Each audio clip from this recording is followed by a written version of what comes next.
Hello everyone, Marty Jobson here, welcome to Micro Minute. Now for this episode, what I thought I'd do is I would revisit some of the crystal episodes we did previously, but this time using a different microscope which gives me higher powered magnification and better optics, so we'll see better results. So to start us off, I've got aspirin. So this is some aspirin that I sort of smeared out with, it was actually an ethanol originally. Let's bung this under this microscope. Now, what I've got under this microscope is I'm using a technique called cross-polar illumination. Let's find a good section to start us with. And I'll just put that on, and then all I need to do is I'll do that, I'll do that, I'll do that, and here we are. So what we've got here is we've got crystals of aspirin seen with cross-polar microscopy. Now the thing about cross-polar microscopy is if I take the slide completely away, remember, so if I go whoop, completely away, it's just black because no light gets through. And the only way light gets through is if it passes through a crystal. And when it passes through, oh, there's a good bit just here, actually. Look at this. Ooh, I forget it in the middle. Look at that. Isn't that beautiful? Let me focus it properly. The only way the light is getting through is because as it passes through the crystals, it gets twisted, and only the light that's twisted comes through at the end. That's amazing. Look at that. That's fantastic. I'm loving this bit here with all the amazing colours here. And when you look at it under this microscope, you get much better colours and resolution and stuff like that. So you get these amazing effects. So this is what aspirin looks like. You get these sort of rosettes almost. You see there, there's a nice one there, sort of slap bang in the middle there, where there's some tiny little speck of dirt right in the middle there, caused the crystal to begin forming, and then it's grown and grown and grown and grown and grown until it's met all the other crystals. So there was obviously another crystal growing in this direction, and where they met down the middle, there's a little black line. And that's what most of the crystal looks like. But obviously, in some places, you get weird crystals like this, which almost looks like a beach or something like that, and then these beautiful colours coming through if you get the thickness just right. So this is what aspirin looks like under the microscope. That's rather fun, isn't it? It's quite pretty. And these ones have sort of got these ripples in them as well, and there's more kind of little imperfections on the screen. It's rather lovely. Okay, so that's what that looks like. What else have I got? I've got here some sucrose, just some ordinary table sugar, and what I did was I just dissolved it in some water and then allowed the water to evaporate. And actually it takes a really long time for these to form properly. And when I did it previously, they hadn't formed quite so nicely. So I'm just going to whip this slide out. It goes black. And then I'll put this in. And let's see if we can find some of these crystal structures. Here we go. Now these are a bit bigger. And generally speaking, we want to be looking at the edge of the... Look, isn't that pretty? Isn't that amazing? Just going to change the exposure. So we've got better exposure settings here. I'll do this and that'll hopefully brighten it up a little bit. Has it done it? Is it exposure? Do the exposure thing. Yeah, okay, there we go. We've got these amazing colours. And that again is because the crystals are bending the light. They're twisting the light as it goes through. And you can see it looks completely different to the sort of crystals you get from aspirin. These are actually, they're forming what are known as monoclinic crystals. I'm not quite sure what aspirin forms, but not monoclinic crystals. Although you still do have, I've got the right mouse, in the middle here, it's just underneath where my head is in the picture-in-picture, is obviously the start of a crystal, and the crystal has grown out and grown down in these sort of almost like daggers that have grown down. It's rather beautiful. If I move into, if you're thinking what happens if I go into the centre of the cell, well, it's not quite so interesting because it actually gets very thick in the middle.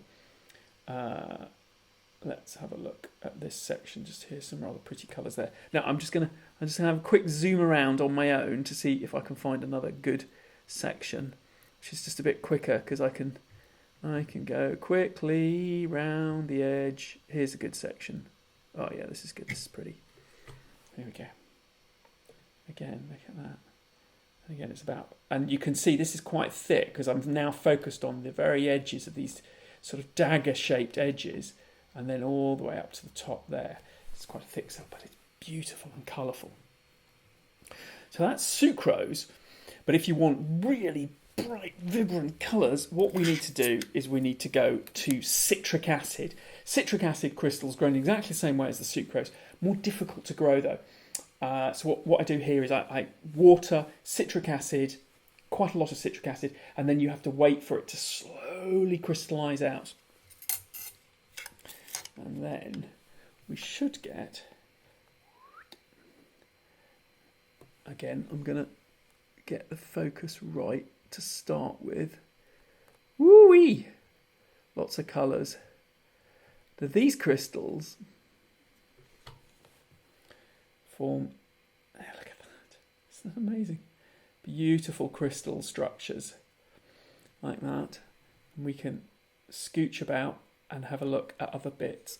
Again, this one, you get these areas which are, what I'm going to do is, I'm a bit concerned that the colours aren't quite right. So this should be fully white, so I'll just white balance that. That's where the white bits of that should be properly white. And then we'll set the exposure for that as well. And then if I go inland from that, so to speak, you get these amazing reds. And we'll turn up the brightness. Ooh, too far. And focus, focus, focus. These amazing reds. And it sort of forms this bubbly surface texture almost.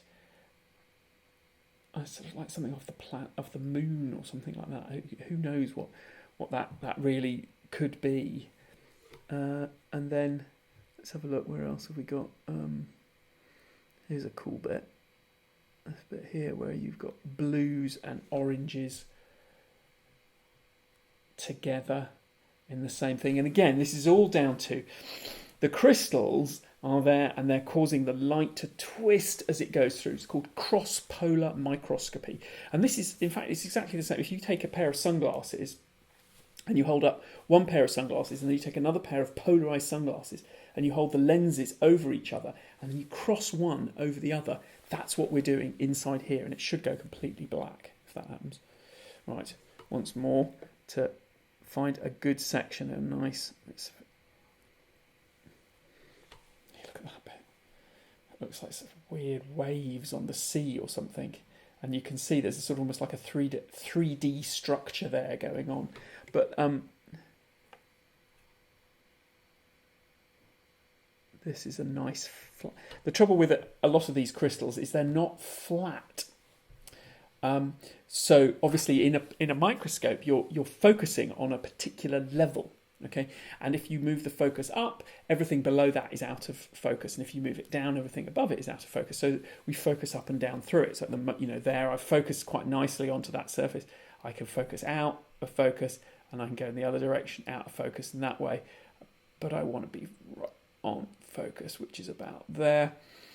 But if you've got a thick specimen, then that doesn't work. If I zoom in on that even further, this bit I will have to, because there's quite a nice feature right in the middle there. You can see this because it's more obvious when you've got that. And then you've got this sort of amazing. I'll turn up the brightness a little bit until we can see it. Looks like some sort of artificially coloured landscape, doesn't it? Very beautiful, very beautiful. I love doing the crystals under here. And you can do this with any crystal. You put it under here and it'll show up in colours usually, especially if it's very thin or flat. You can do it with sections of rock as long as you can make them thin enough that the light goes through them. Right, that's all I had for you today. Just a bit of fun with the crystals and showing you under the high-powered magnification. Thanks very much for watching. See you next time. Bye-bye.